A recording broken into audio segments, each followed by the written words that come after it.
میں تو بتاتا ہوں دوبارہ اس کے الفاظ میں.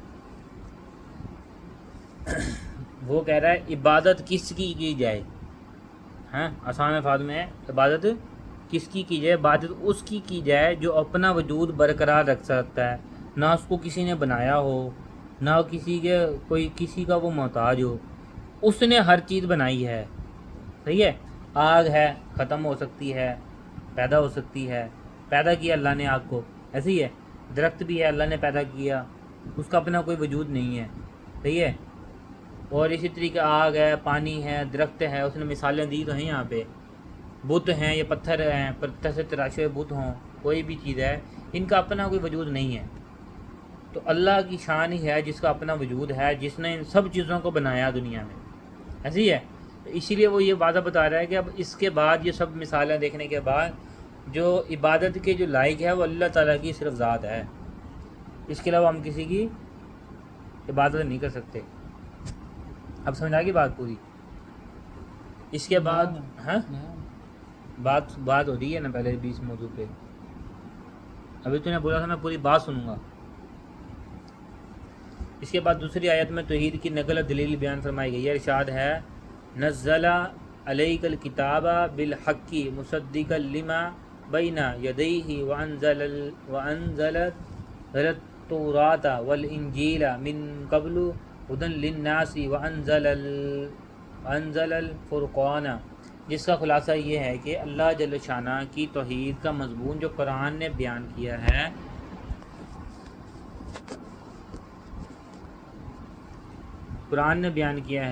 یہ کچھ قرآن کی یا پیغمبر علیہ السلام صلی اللہ علیہ وسلم کی خصوصیت نہیں. بات سمجھ آئی؟ بیان تو کہیں اور نہ گھما دماغ کو، جو میں الفاظ بول رہے ہیں اس کا مطلب سمجھ. اس کا خلاصہ یہ ہے کہ اللہ جل شانہ کی توحید کا مضمون جو قرآن نے بیان کیا ہے، یہ کچھ قرآن کی یا پیغمبر اسلام صلی اللہ علیہ وسلم کی خصوصیت نہیں، بلکہ اس سے پہلے بھی تورات اور انجیل وغیرہ کتابیں اور انبیاء اللہ تعالیٰ نے بھیجے ہیں. ان سب کا یہی دعویٰ اور یہی کلمہ تھا. قرآن مجید نے آ کر ان سب کی تصدیق کی ہے. کوئی نیا دعویٰ پیش نہیں کیا جس کے سمجھنے یا ماننے میں لوگوں کو کوئی الجھن ہو. اس سے پہلے بھی کافی کتابیں نازل ہوئی، اللہ پاک نے کافی ساری کتابیں نازل فرمائی ہیں. تو سب کا جو مین خلاصہ ہے نا، ساروں کی کتابوں میں سے جو نکالا ہے نچوڑ، وہ قرآن پاک میں موجود ہے. سمجھ آئی بات کی؟ آخری دو آیتوں میں توحید کی دلیل کا تکملہ حق تعالیٰ کی صفات علم و قدرت کے بیان سے کیا گیا ہے کہ جو ذات علم محض ازلی کی مالک ہے اور جس کی قدرت ہر شے پر حاوی ہے، وہی اس کے مستحق ہے کہ اس کی عبادت کی جائے. ناقص علم اور محدود قدرت والے کو یہ مقام حاصل نہیں ہو سکتا. مذکورہ آیتوں کی مختصر تفسیر یہ ہے. اب ایک ہی وہ لائن، ایک رکوع ہے، ایک آیات کے ترجمہ چلا ابھی تک. سمجھ آئی؟ پہلے ہم نے اس کا خلاصہ تفسیر پڑھی ہے، اب اس کی تفصیل میں جا رہے ہیں ہم لوگ. اللہ تعالیٰ ایسے ہیں کہ ان کے سوا کوئی قابل معبود بنانے کے نہیں، اور وہ زندہ جاوید ہیں، سب چیزوں کے سنبھالنے والے ہیں. اللہ تعالیٰ نے آپ صلی اللہ علیہ وسلم کے پاس قرآن بھیجا ہے واقعات کے ساتھ، اس کیفیت سے کہ وہ تصدیق کرتا ہے ان آسمانی کتابوں کی جو اس سے پہلے ہو چکی ہیں. سمجھ نہیں بات کی؟ نہیں آئی؟ ایک بار پھر پڑھتا ہوں. اللہ تعالیٰ ایسے ہیں کہ ان کے سوا کوئی قابل معبود بنانے کے نہیں، اور وہ زندہ جاوید ہیں، سب چیزوں کے سنبھالنے والے ہیں. اللہ تعالیٰ نے آپ صلی اللہ علیہ وسلم کے پاس قرآن بھیجا ہے واقعات کے ساتھ. سمجھ گیا؟ اللہ پاک نے آپ صلی اللہ علیہ وسلم کے پاس قرآن پاک بھیجا واقعات کے ساتھ، اس کیفیت سے کہ وہ تصدیق کرتا ہے، قرآن پاک تصدیق کرتا ہے آسمانی کتابوں کی جو اس سے پہلے ہو چکی ہیں، یعنی کہ اس سے پہلے جو آ چکی ہیں کتابیں، ان کی تصدیق کرتا ہے قرآن پاک. اس طرح بھیجا تھا توریت اور انجیل کو اس کے قبل، یعنی کہ اس سے پہلے کہ لوگوں کی ہدایت کے واسطے، اس سے پہلے جو لوگ آئے تھے ان کو ہدایت دینے کے لیے تورات اور انجیل نازل فرمائی اللہ پاک نے. اور اسی سے قرآن کا ہدایت ہونا بھی لازم آ گیا، کیونکہ ہدایت کا مصدق بھی ہدایت ہی اور اللہ تعالیٰ نے انبیاء کی تصدیق کے واسطے بھیجے معجزات. سمجھ بات کی؟ اب کلیئر نہیں آتا؟ جو اس کے بعد جو معجزے بھیجے وہ کس لیے بھیجے؟ انبیاء کی تصدیق کرنے کے لیے.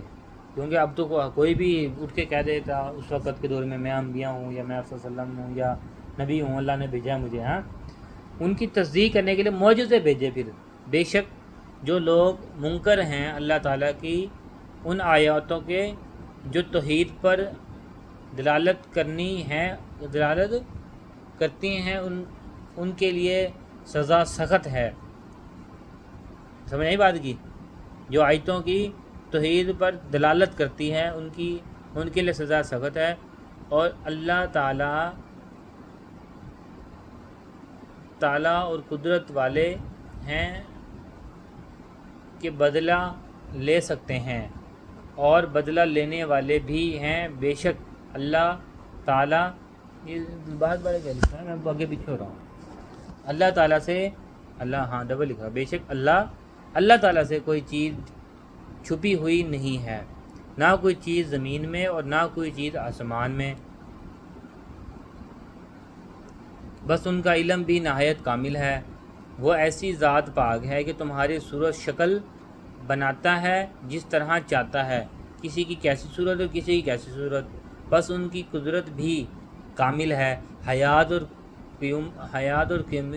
قیومیت اور علم اور قدرت جو امہات صفات سے ہیں، ان میں کامل طور سے بلا شرک موجود ہیں، جس سے ثابت ہوا کہ کوئی عبادت کے لائق نہیں بغیر اس ذات پاک کے، اور وہ غلبہ والے ہیں. منکر توحید سے انتقام لے سکتے ہیں، لیکن حکومت والے بھی ہیں کہ بمصلحت دنیا میں ڈھیل دے رکھی ہے. سمجھ نہیں بات کی؟ اللہ پاک چاہیں تو اسی وقت ان سے اپنا حساب لے سکتے ہیں، لیکن اللہ پاک ایک حکومت کرتے ہیں، یعنی کہ ہم سب کے مالک ہیں نا، انہوں نے ہم کو ڈھیل دے رکھی ہے.